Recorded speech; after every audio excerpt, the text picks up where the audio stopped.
Goods costing ₹8,000 at invoice price of 25% above cost.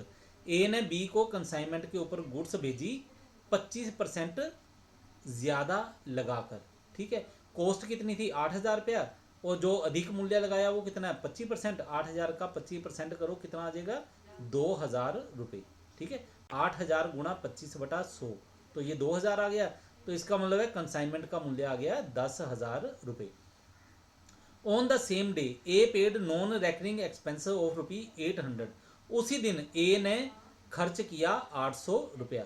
तो ये जो ए है कंसाइनर है, इसके सारे खर्चे डायरेक्ट होते हैं, ये खर्चा डायरेक्ट ही होगा, ठीक है। कंसाइनमेंट के ऊपर 800 रुपया खर्चा है तो इसको डायरेक्ट खर्चा मानेंगे हम लोग। On next day B took delivery and paid ₹400 as landing charges. अगले दिन क्या किया, बी ने डिलीवरी प्राप्त कर ली और 400 रुपये लैंडिंग चार्जेस के दिए, तो ये उसका एक डायरेक्ट खर्चा है। B is entitled to a commission of 8% plus 2% as del credit commission on sales. तो बी को 8% ordinary commission plus 2% del credit commission बिक्री के ऊपर प्राप्त होगी। B spend ₹300 towards godown charges and ₹200 for miscellaneous expenses. और बी क्या कर रहा है 300 रुपया गोडाउन चार्जेस देगा और 200 रुपये फुटकल खर्चों के। और ये जो खर्चे हैं गोडाउन चार्जेस के और ये मिसलेनियस, तो इनको हम क्या बोलते हैं, ये इनडायरेक्ट खर्चे हैं, ये क्लोजिंग स्टॉक का मूल्य पता करते समय नहीं जोड़े जाएंगे। ही sold 90% of the goods for ₹12,800।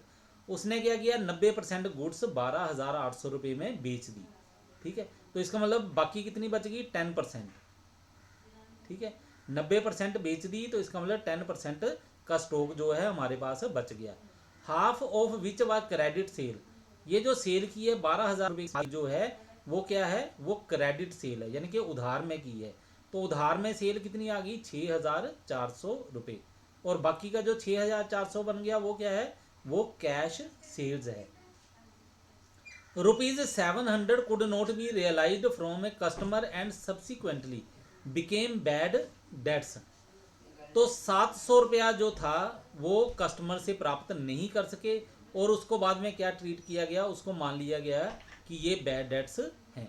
Prepare necessary accounts, जो भी ज़रूरी खाते हैं उनको आप तैयार करो। तो अब हम सोल्व करते हैं इसको। सबसे पहले बनाते हैं वर्किंग नोट्स। तो ये देखो वर्किंग नोट में इनवॉइस प्राइस कितना बना है, वो आएगा 8,000 गुणा 125/100, 10,000 रुपये। ये आपको मैंने पहले भी बताया, या दूसरी तरह से आप ऐसे कर सकते हो 8,000 गुणा 25/100 कितना आ जाएगा 2,000।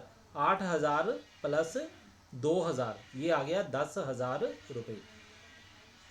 दूसरा है वैल्यू ऑफ क्लोजिंग स्टॉक। अब क्लोजिंग स्टॉक का हम वर्किंग नोट बनाते हैं। क्लोजिंग स्टॉक कितना बच गया ये हम इनवॉइस प्राइस के ऊपर करेंगे। 10% बचा था, आपको पहले बताया था। 10,000 के ऊपर 10% करो, ये आ गया ₹1,000। अब करना आपने ऐड कंसाइनर्स एक्सपेंसेस। तो कंसाइनर के जितने भी खर्चे थे आपको बताया वो सारे डायरेक्ट होते हैं। तो 800 का आप 10% करो। 10% क्यों, क्योंकि जितना स्टॉक बच गया है उसी के ऊपर खर्चे जोड़े जाएंगे। तो 800 गुणा 10/100 किया, इसके आगे 80 रुपीज़। अब हम कंसाइनी के खर्चे देखते हैं। कंसाइनी के हमने कौन से लेने हैं खर्चे, सिर्फ वो वाले खर्चे लेने हैं जो डायरेक्ट थे। तो उसके डायरेक्ट खर्चे कौन से थे, जो लैंडिंग चार्जेस थे। तो लैंडिंग चार्जेस कितने थे 400 रुपया। तो 400 का आप 10% करके देखो वो कितना आ गया, 400 गुणा 10/100, तो ये आ गया 40 रुपये।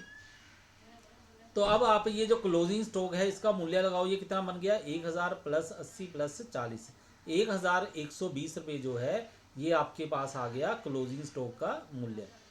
तीसरा आपके पास वर्किंग नोट है, वो है stock reserve in closing stock. यानी कि क्लोजिंग स्टॉक जो है इसमें आपने कितने पैसे फालतू जोड़े हुए हैं, ठीक है। तो क्लोजिंग स्टॉक है आपके पास 1,000 रुपये का, ठीक है। खर्चे नहीं जोड़ने, खर्चे के बिना देखना आपने 1,000 का। तो इसका आपने कर लिया 25/125, ठीक है। जो फालतू पैसे जुड़े हुए हैं वो माइनस कर दिए आपने, ठीक है। तो आपके पास आ गया 1,000 गुणा 25/125, ये आ गया 200 रुपया। या तो ऐसे कर सकते हो, ये इनवॉइस प्राइस के ऊपर आपका स्टॉक कितना 1,000 रुपया। दूसरा तरीका आपके पास क्या है 1,000 रुपया ये लिख लिया आपने।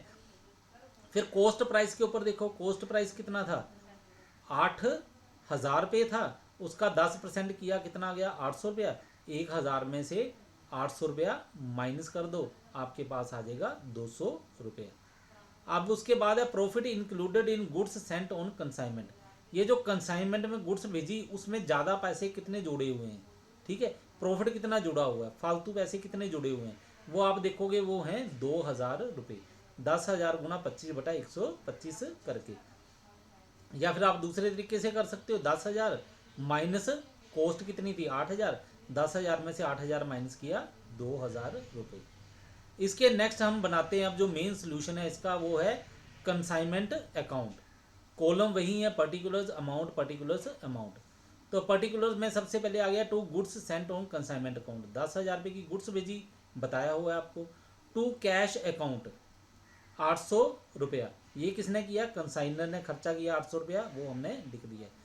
टू बी, अब बी ने खर्चे कितने किए हैं 900 रुपये के, तो ये लिख दिया हमने 900 रुपये। फिर उसके बाद क्या किया, बी ने सेल की, हमने एंट्री कर दी बाय बी सेल्स 12,800 रुपया, ठीक है। इसके बाद by stock on consignment, stock कितना बच गया कंसाइनमेंट के ऊपर, वो आपने अभी वर्किंग नोट में ऊपर बनाया, वो बना था 1,120 रुपये। उसके बाद by goods sent on consignment reserve, ये जो आपने गुड्स भेजी थी 10,000 रुपये की, इसके ऊपर फालतू पैसे कितने जोड़े हुए हैं, वो जोड़े हैं आपने 2,000 रुपया, तो वो हमने यहाँ पे लिख दिया, ठीक है। इसके बाद टू स्टॉक रिजर्व, तो इसमें आपने ऊपर वर्किंग नोट में भी किया, ये जो क्लोजिंग स्टॉक था इसके ऊपर कितने पैसे प्रॉफिट पड़ा हुआ है फालतू में, वो है 200 रुपया, तो ये हमने लिख दिया यहाँ पे।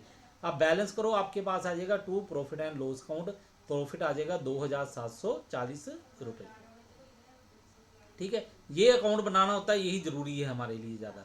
एक जो नई प्रॉब्लम आई है वो क्या है, बाकी मैंने कहा है कि बाकी के अकाउंट जो है आप उसी तरह से बनाओ जैसे आपने पिछले लेक्चर में बनाए थे, ठीक है। अब कंसाइनमेंट डेटर्स अकाउंट, ये कौन बनाएगा, कंसाइनी बनाएगा, क्योंकि बैड डेट्स की एंट्री है वो इस तरह से करेगा टू ए, ठीक है, ए के नाम पे करेगा क्रेडिट सेल, क्योंकि उसने ए के नाम से की है 6,400 रुपये, बाय कैश अकाउंट 5,700 रुपया मिल गया, to by bad debts account 700 रुपया। ये क्वेश्चन में दिया है, ये आपने बैलेंस देख लिया आपने, ठीक है। 6,400 में से 700 माइनस किए, इसका मतलब 5,700 मिल गए हैं, ठीक है। तो समझ आ गया होगा आपको। बाकी के अकाउंट आपको मैंने कहा उसी तरह से बनाओ जैसे आपने पिछले लेक्चर में तैयार किए थे। Okay, thank you.